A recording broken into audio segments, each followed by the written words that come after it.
Los periodistas. Aquí estamos con ustedes, con Manuel Díaz Cid, como cada semana, con los comentarios, el análisis breve y sustancioso. Hoy el tema que movió, que sacudió a el Vaticano y a parte de la Iglesia Católica, del CELAM, en términos generales el CELAM, ahí es donde se movió mucho, la subida a los altares, la elevación a los altares de Monseñor Óscar Arnulfo Romero, que fue asesinado por la guerrilla. Él tenía una participación interesante en la manera de conciliar, buscaba de alguna manera la conciliación por su país y por las Fuerzas Armadas y por la guerrilla y por los católicos a fin de cuentas. Y durante algún tiempo se le consideró dentro del bando de la teología de la liberación, muy ubicado ahí. Entonces esto generó un sesgo, según leí alguna vez, Manuel, de que su causa no tenía ninguna posibilidad de concretarse debido precisamente a que quienes lo postulaban estaban identificados con esta corriente de la Iglesia que no es bien vista aún en el Vaticano. Pero llega el Papa Francisco y acelera el tema y lo hace beato.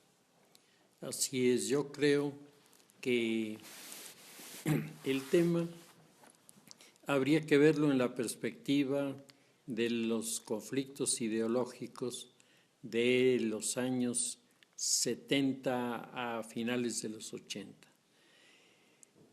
En Centroamérica hay una situación histórica de resentimiento contra Estados Unidos que viene desde la presión que Estados Unidos ejerció sobre Colombia para la liberación de Panamá, tema en el que estaba implícito la construcción del canal de parte de los americanos, luego la intervención de la United Fruit, que... Cuando se bananizó el concepto, ¿no? Así es. Tú te has de acordar de un libro que tú me recordaste, Las cicatrices del viento. Ajá, sí. En donde relatan precisamente toda esta situación de los años 20, 30 en Centroamérica.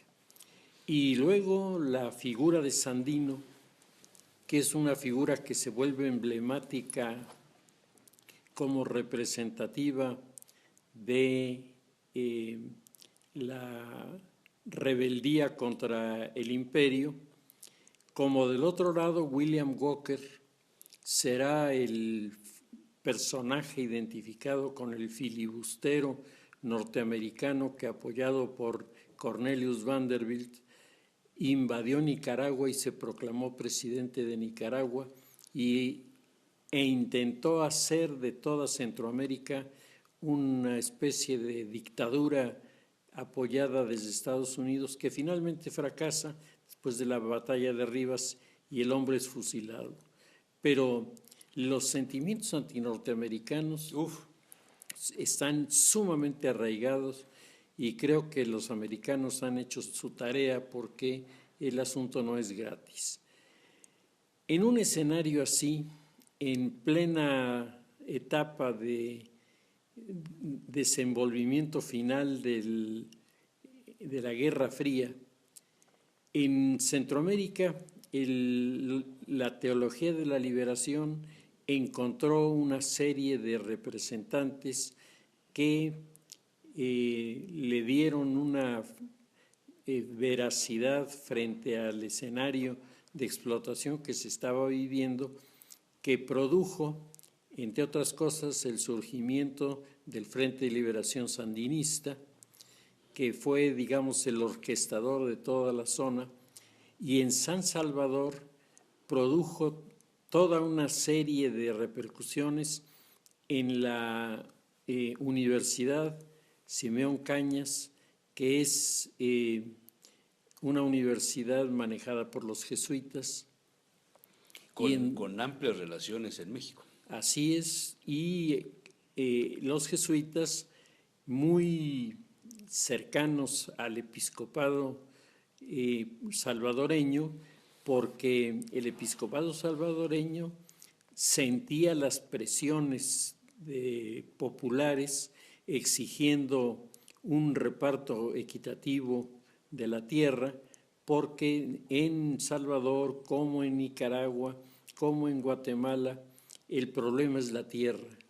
Los terratenientes, los grandes dueños de los predios, que además son los más productivos, se niegan a compartir alguna fracción de estos con los campesinos que han sido relegados dentro de este escenario y por lo tanto colocados automáticamente como adversarios, no solamente en el terreno de la supervivencia, sino en el terreno de las ideas, porque como tú comprenderás, los marginados fueron manejados y manipulados por los grupos de la izquierda marxista que veían la oportunidad de hacer una explosión en Centroamérica, como ocurrió finalmente en Nicaragua. Los dictadorzuelos que se establecieron al final de la Segunda Guerra Mundial y se prolongaron de manera indefinida entre los Somoza otros, ¿no? y otros más, habían provocado una... Stroessner, que estaba también en esa zona, ¿no? No, Stroessner es Paraguay. Perdón, para Paraguay, sí. Pero bueno, desde luego Stroessner forma parte de de ese grupo, ¿no? de este escenario. Era una ¿no? especie de eje. Así es, de hecho era como una especie de acuerdo latinoamericano, la formación de gobiernos militares Respaldados por Estados Unidos. respaldados por Estados Unidos desde afuera. Hay una anécdota sobre David Eisenhower cuando le reclama uno de los miembros del Departamento de Estado la conducta de Somoza y le dice, es que Somoza es un hijo de tal. Y entonces Eisenhower le dice, sí, es un hijo de tal, pero es nuestro hijo de tal. Entonces, ahí estaba la influencia norteamericana muy presente. En El Salvador, la influencia norteamericana se refleja a través del partido Arena. Dabuizón, un personaje clave como enemigo de Monseñor Romero, fue siempre el que denunció a Monseñor Romero como integrante de una izquierda marxista y como una persona comprometida con la teología de la liberación. Una especie de Samuel Ruiz. Algo así. Y la historia real de Monseñor Romero apunta por senderos que son paralelos pero no coincidentes con la teología de la liberación. De hecho, Monseñor Romero tiene en su haber una larga lista de intervenciones en favor de la conciliación. Él es un factor conciliador en un entorno terriblemente radicalizado en el que los movimientos de la guerrilla salvadoreña chocaban con las fuerzas militares. Era un puente de plata, ¿no? Hubo quien lo definió así. Así es, él intentó encontrar una respuesta con los militares y los militares que en Centroamérica han tenido siempre una actitud prepotente, en lugar Porque de... es la clase ilustrada. Claro, digo, yo creo que nuestro auditorio lo sabe, en Centroamérica y en Sudamérica los ejércitos están conformados con los hijos de las familias más acaudaladas. La oligarquía traducida al militarismo, ¿no? Así es la oligarquía militarizada que durante la Guerra Fría se caracterizó por apoyar, respaldar, proponer estas dictaduras para garantizar sus intereses. Que finalmente era una forma de controlar a la nación, ¿no? Así es. Y el mercado y la producción y todo lo que tuviera que ver con los precios internacionales de las frutas, del café, ¿no? Claro que son los dos productos principales de la zona.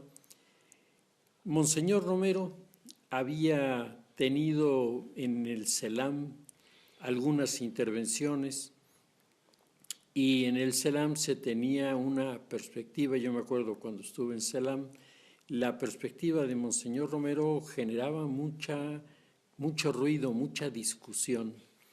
El gran promotor de la causa de Monseñor Romero, Monseñor Rosa Chávez, yo lo conozco personalmente, estuvimos juntos en una reunión de la CELAM en el Perú, en donde Monseñor Rosa Chávez tuvo un desencuentro muy intenso con algunos sacerdotes que provenían de Argentina y que provenían de Chile, que reclamaban la actitud que Monseñor Romero estaba teniendo frente a las decisiones del gobierno militar de perseguir de manera implacable a los guerrilleros, que en el fondo muchos de ellos eran exalumnos de la Universidad Simeón Cañas, que habían ido por vocación un poco romántica a meterse en esos berenjenales. El choque de Romero con el ejército fue un choque verdaderamente importante. Tan importante que comenzaron las amenazas de muerte en su contra, y él presentó estas amenazas ante la CELAM, anunciando que el clima de El Salvador iba creciendo en violencia. Cuando Monseñor estaba en la capilla de un hospital oficiando la misa, llegó un francotirador y le disparó y lo mató instantáneamente. Esta muerte de Monseñor Romero levantó una protesta monumental. A su sepelio concurrieron más de 100,000 personas, que para Centroamérica es una cantidad ya más que representativa. Y las sospechas sobre el asesinato cayeron siempre sobre Dabuizón, que nunca las refutó. El asunto se quedó así porque Dabuizón era un hombre muy importante, muy poderoso, representaba los intereses de esta oligarquía militarizada de una manera muy comprometida, porque su propia familia formaba parte del esquema, y el asunto comenzó a entrar en el mundo de la mitología, porque se comenzaron a crear del lado de la teología de la liberación una serie de versiones que no ajustan históricamente, pero que los integrantes de teología de la liberación consideran que son útiles para ellos, de presentar a Romero como un seguidor fiel de la teología de la liberación. Romero conoció a varios de los simpatizantes de la teología de la liberación, jesuitas, y uno de los jesuitas que fue maestro suyo fue asesinado, fue el primero de los asesinados. Hubo varios sacerdotes, varios ¿no? 3 sacerdotes, o algo así, sí, varios sacerdotes. Este hombre, de hecho, ahora mismo, Monseñor Rosa Chávez está proponiendo también que lo eleven al altar. la beatificación, porque fue el maestro de Romero y jesuita, el jesuita y la universidad pues mantuvo la línea de cercanía con teología de la liberación hasta que en 1986, tú te has de acordar, un comando de militares entró en la universidad en la noche y mataron a 6 de los jesuitas que estaban allí, escapándose solo Jon Sobrino, que había salido a hacer alguna diligencia. Cuando regresó se encontró con los cadáveres. Esos hechos estuvieron cercanos a México por la presencia del que después sería el vocero de Vicente Fox. Así es. ¿Sí te acuerdas? Sí, cómo no. Y Estuvo involucrado, involucrado. En la guerrilla. de hecho, hubo mucha gente de medios universitarios mexicanos que estuvieron involucrados en la guerrilla. Yo no sé si tú recuerdes que en el Templo del Parral, Ah, claro, por los supuesto. domingos Sí. había uno de las vitrinas que tiene la iglesia llena de fotografías de los muertos Sí. y de las... Bueno, y de ahí salieron algunos sacerdotes que después se fueron al tema de los migrantes, o sea, de defensa de los migrantes, en el caso mexicano, que ahora están muy cerca de el padre Solalinde, y otros que fueron al EZLN en Chiapas, En Chiapas, así cerca es. de Samuel Ruiz. Sí, así Tuvieron es. un origen común. Todos tienen un origen común. Y la posición de Estados Unidos respecto de las dictaduras, pues fue variable, pero en el caso de El Salvador, los acontecimientos desbordaron de tal forma la represión que Estados Unidos les retiró su respaldo.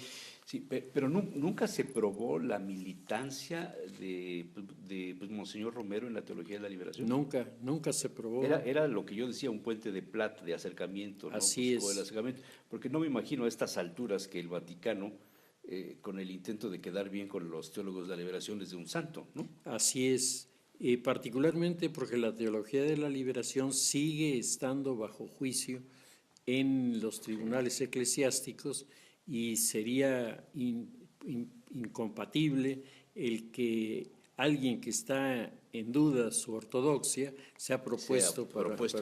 Sobre todo si repasamos un poquito las declaraciones que salieron no hace mucho en Nazi Prensa y en algunos otros medios de prensa católica, de el exespía ruso, que reconoce que ellos, dijo, nosotros creamos la teología de la liberación cuando existía esta tendencia a poner a los movimientos el calificativo de liberación.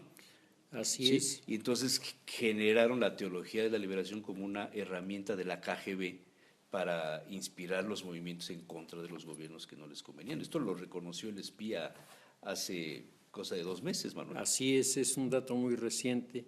Y me parece que como todos los que han estado saliendo de la KGB, pues empiezan a revelar cosas. Comienzan a abrir los archivos que se habían guardado y que nos comienzan a decir muchas realidades que no conocíamos. Así es. Oye, pero ya una vez consolidado el tema, ya una vez beatificado por pues el Papa Francisco, ¿qué trascendencia tiene para Centroamérica, para El Salvador, Monseñor Romero, en los altares? Mira, Monseñor Romero, antes de su proclamación, y yo creo que ahora más, tenía una imagen del hombre que entendía por una parte las necesidades de la gente más pobre, pero por otro lado era un defensor también de la Iglesia frente a los atropellos de los militares. En el CELAM en una ocasión me invitaron a ver una película que se había hecho sobre Romero, en la que, según me decían los que me invitaron, las escenas actuadas representaban hechos que habían ocurrido en la realidad, entre otros un saqueo a una iglesia en la que los militares se llevaron el cáliz y la custodia y arrojaron al piso las hostias consagradas, a pesar de que Monseñor Romero, que estaba allí, estaba tratando de impedirlo. En una de las manifestaciones de confrontación más intensas que se vivieron en esas circunstancias. O sea, el calificativo o la idea de situarlo con la izquierda fue por oponerse a los abusos de los militares. Por oponerse a los abusos de la Arena, el grupo político Arena y los militares, ¿no? Así El oponerse a eso le mereció decir, este está relacionado con la izquierda, La descalificación. con la guerrilla, Sí. la descalificación. Yo creo que ocurrió con Monseñor Romero lo que ocurrió con el cardenal Landázuri en la reunión de la CELAM de Puebla, en donde, si tú te acuerdas, apareció un desplegado Sí. en el que se llevaban por delante al cardenal Al Landázuri y el Y cardenal... los relacionaban con todo el grupo Calama, ¿no? De los Así es, peruanos, todo de los aquello, peruanos, Sobrino y demás. Y resulta que no era cierto, entonces pues hubo una protesta, hubo una reacción muy intensa Sí, de sí la me acuerdo Iglesia, del desplegado. porque el tema... Pues, ¿En el Heraldo fue? En el Heraldo. De México, Así ¿verdad? es, Sí, así sí, es. claro. Sí. Pues ese tipo de enfoques, ese tipo de generalizaciones hizo que la figura de Monseñor Romero llegara a Roma bajo la interpretación de uno de los defensores de la teología de la liberación. Precisamente hace unos meses se presentó en Roma, antes de que el Papa Francisco diera esta instrucción precisa de su Fue muy beatificación, rápida. que fue muy Una rápida. decisión tomada y aplicada en muy poco tiempo. Al Papa Francisco le han entregado los textos de Romero y sus posibles vinculaciones con teología de la liberación, y ha resultado que el tema de, por ejemplo, justicia social, el tema de reparto de la riqueza en forma más equitativa, que están en cualquier encíclica, estaban en los textos de Romero, pero ahí eran acreditados como si fueran teología de la liberación. Entonces hubo una manipulación de los textos de Monseñor Romero y de la figura de Monseñor Romero, que se convertía como una especie de santo entre los revolucionarios. Y no es así. Y no es así. Qué interesante. Fíjate que esto me deja como tarea en otro programa, Manuel, que nos comentes sobre el grupo Calama, el grupo Calama, peruano, sí. y toda la corriente que se generó a través de los pensadores, de los sacerdotes, Boff y toda esta gente Y que... Pablo Richards. Todos estos que generaron una corriente que, por cierto, se confrontaron en Puebla en 1979. Así es. Será interesante recordarlo. Es un poco traer a la memoria lo que fue el momento álgido de esta confrontación en la reunión de Puebla. Reunión de Puebla con Juan Pablo II, Con Juan Pablo, en su primer año de pontificado. Así es. Muy interesante, como siempre, Manuel. Muchas gracias. Muy amable. Análisis breve y sustancioso. Bueno, hoy no muy breve, pero muy sustancioso. Los periodistas.